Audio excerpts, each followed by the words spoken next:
Welcome to Nucleus. I'm your host, and today we're profiling a founder who did something most people never manage once, and is quietly attempting to do it twice.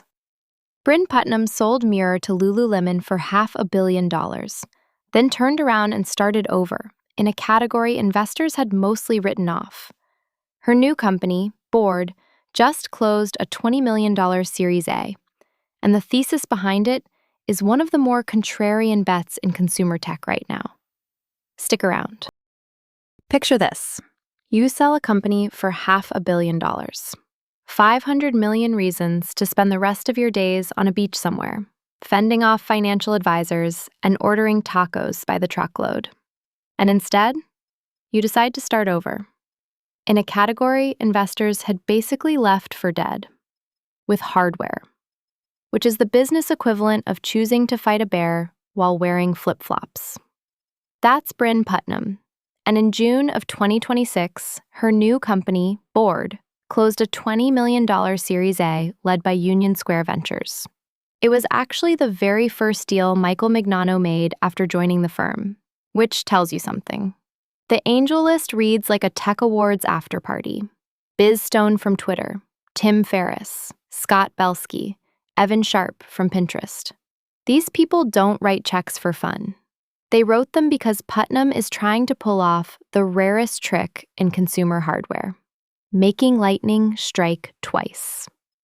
So why should you care? Because her whole thesis is gloriously contrarian. In an age where every company wants you glued to a screen, Putnam built a $400 device whose entire purpose is to get you to put your phone down and look another human being in the face. Revolutionary concept, I know. Talking to people in the same room. Let me rewind, because the backstory here is bonkers in the best way. Brynn Putnam started as a professional ballet dancer with the New York City Ballet. Now, ballet is a brutal teacher, relentless practice, precise feedback. Performing flawlessly while in physical agony and smiling like everything's fine. Sound like any startup you've heard of? That discipline became her operating system. She left dance and built brick-and-mortar fitness studios in New York. Real ones, with sweaty humans and the unforgiving economics of getting people to actually show up. And that's where she had her first big insight. Expert-led fitness didn't have to live in a studio. It could live on your wall. Enter Mirror, a wall-mounted reflective display that became a live and on-demand workout studio. Her seed round, $3 million, was led by Lara Hippo. Remember that name, because it comes back like a good sequel. Then 2020 happened. The pandemic locked everyone inside, and suddenly, home fitness equipment was the hottest thing going. Mirror rode that wave, and Lululemon acquired it for $500 million, one of the highest-profile consumer hardware exits of the entire era. Putnam was now, officially, a proven operator. Mic drop, curtains close, the end. Except it wasn't. Here's the part that I find genuinely fascinating. After the exit, she didn't just ask, "What do I build next?" She asked, "Who have I become?" And in her own words, she said Mirror was very much about her reflection, her performance, making your own self better. But at that next phase, her life was much more about her family, her friends, her relationships. She reframed her entire mission, from me to we, from self-optimization to human connection. That's not a product pivot. That's a person pivot. And it became the founding idea for Board. She launched it in 2023, debuted it publicly at TechCrunch Disrupt in October 2025, and shipped it the same month. The product is a 24-inch touchscreen wrapped in a wood finish frame using proprietary tech they call piece sense to recognize actual physical game pieces. So it's part board game, part video game, sitting in the middle of your table, demanding you make eye contact.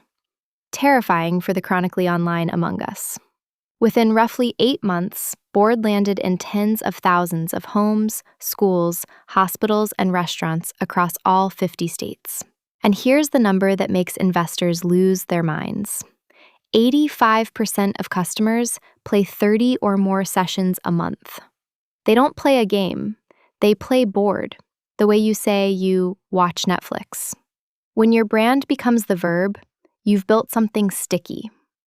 Now, I'm legally obligated as your favorite AI narrator to keep it real with you. This is unproven. The connected hardware graveyard is real.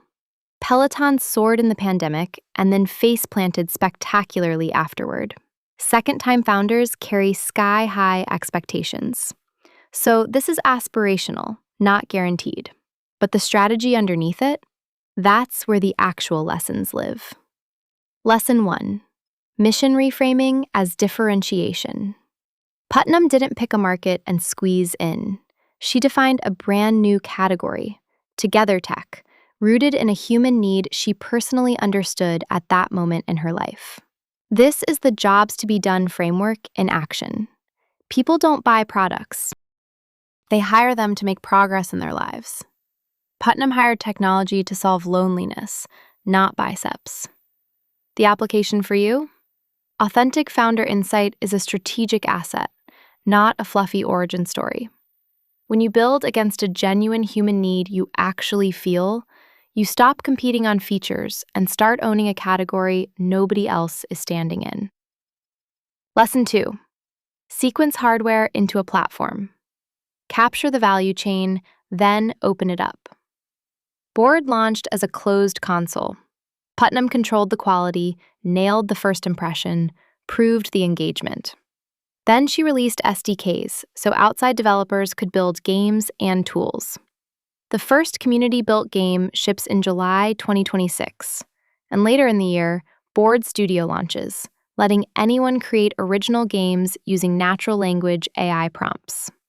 Idea to playable prototype in under an hour. This is textbook platform strategy. Seed demand with a killer first-party product, then invite the crowd in once the surface is proven. Network effects compound because every new creator makes the thing more valuable for every single player. You don't open the gates on day one and pray. You earn the right to open them. Lesson 3. Compound your relationships. Remember Lair Hippo from Mirror's seed round? They backed her again at Board, leading an earlier $15 million round before USV came in. Total disclosed funding sits around $35 million.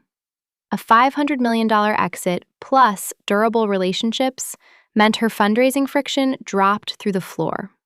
Top angels and a marquee firm came running. Most founders treat fundraising like a desperate sprint every single time. Putnam treats it like compound interest. The principle? Your execution today is your fundraising for tomorrow. Reputation is the cheapest capital a repeat founder owns. Every deal you deliver, every relationship you don't torch, becomes equity you can draw on for the rest of your career. And there's a timing angle worth noting. Putnam is launching exactly as consumer tech, long ignored by investors, is creeping back into favor, driven by what AI suddenly makes possible. Ben Lehrer himself said he's more excited about consumer than he's been in a long time. Great founders read the window. Putnam isn't fighting the market. She's surfing a reopening one. So let me hand you the cheat sheet, the theme of today.